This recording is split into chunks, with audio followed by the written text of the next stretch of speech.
Good morning పిల్లలు. ఇప్పుడు మనం అంకెలను విస్తరించి రాయడం ఎలానో నేర్చుకుందాం. అమన్ కొన్ని డబ్బులను దాచుకున్నాడు. తన దగ్గర ఇప్పుడు కొన్ని 10 రూపాయల నోట్లు, కొన్ని 1 రూపాయి నాణ్యాలు ఉన్నాయి. మరి ఇప్పుడు తన దగ్గర మొత్తం ఎన్ని డబ్బులున్నాయో లెక్క పెడదామా? 1 2 3 4 10 రూపాయల నోట్లు మరియు 1 2 3 4 5 1 రూపాయి నాణ్యాలు ఉన్నాయి. అనగా 4 10 రూపాయల నోట్లనగా 4 10లు, 5 1 రూపాయి నోట్లనగా 5 1లు, అనగా 4 10లనగా 40, 5 1లనగా 5. మొత్తం కలిపితే 40 + 5 45. అమన్ దగ్గర మొత్తం 45 రూపాయలున్నాయి. భోలా దగ్గర 12 కట్టెలున్నాయి. ఇప్పుడు మనం దీన్ని ఎలా రాయొచ్చు? 10 కట్టెలున్న ఒక కట్ట మరియు 2 విడిగా ఉండే కట్టెలు, అనగా దీన్ని 2 విధాలుగా చెప్పవచ్చు. 12 విడిగా ఉండే కట్టెలు లేదా 10 కట్టెలున్న ఒక కట్ట మరియు 2 విడిగా ఉండే కట్టెలు. ఇప్పుడు మనము విస్తరించి రాసినప్పుడు రాయడం ఎలానో చూద్దాం. ఇక్కడ ఒక 10 మరియు 2 1లున్నాయి. ఇది మనం ఎలా చెప్పవచ్చు అనంటే, మనకు ఉన్న అంకెలో 1ల స్థానంలో మరియు 10ల స్థానంలో ఏ అంకెలున్నాయో చూడాలి. ఇక్కడ చూడండి, 12 1ల స్థానంలో 2 మరియు 10ల స్థానంలో 1 ఉంది. అనగా ఒక 10 మరియు 2 1లు, అనగా 10 + 2 మొత్తం 12.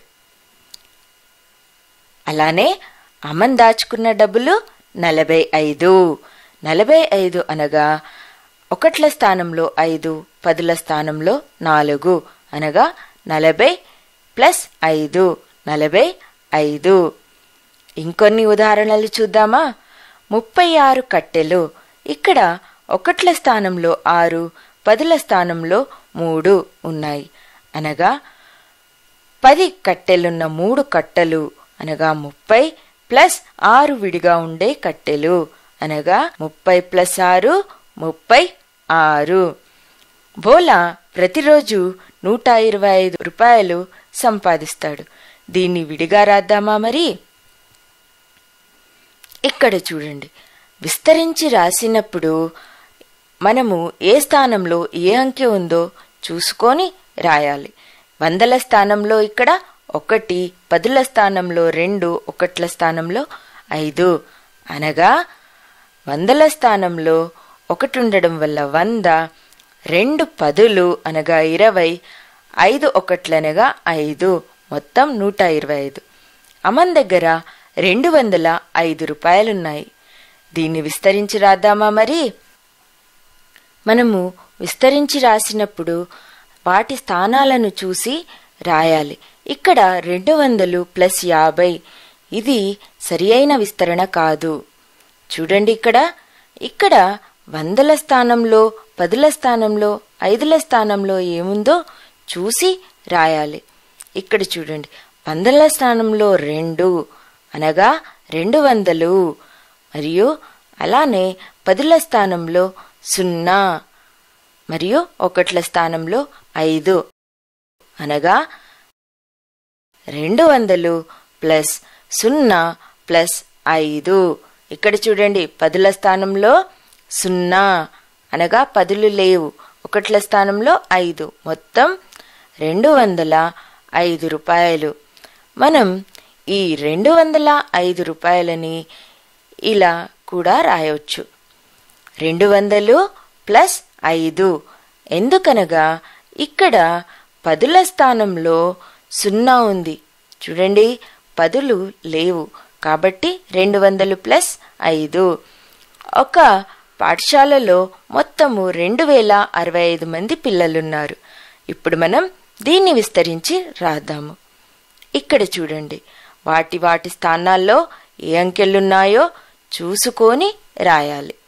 ఇక్కడ వేల స్థానంలో 2, 100ల స్థానంలో 0, 10ల స్థానంలో 6 ఒకట్ల స్థానంలో 5 అనగా 2000 ప్లస్ 0, 6 పదులనగా 60, 5 ఒకట్లనగా 5 అనగా మొత్తం 2065 మంది పిల్లలున్నారు. దీన్ని మనం ఎలా రాయవచ్చు? 2000 ప్లస్ 60 ప్లస్ 5. ఎందుకో చెప్పండి? ఎందుకంటే ఇక్కడ వందల స్థానంలో 0 ఉంది కాబట్టి ఇలా రాయవచ్చు. రహీం చాచా ఈరోజు 3756 రూపాయలు సంపాదించాడు. ఇప్పుడు మనం దీన్ని విస్తరించి రాద్దామా? ఇక్కడ చూడండి, విస్తరించి రాసేటప్పుడు వాటి స్థానాల్లో ఏ అంకెలున్నాయో చూసి రాయాలి. 3000 ప్లస్ 700 ప్లస్ 5 పదులు 50, ఒకట్ల స్థానంలో 6 అనగా మొత్తం ఎన్నున్నట్టు? 3000 ప్లస్ 700 ప్లస్ 50 ప్లస్ 6 మొత్తం 3756. ఇప్పుడు మనం అంకెలను విస్తరించి రాయడం ఎలానో నేర్చుకున్నాం. బాయ్ బాయ్ పిల్లలు.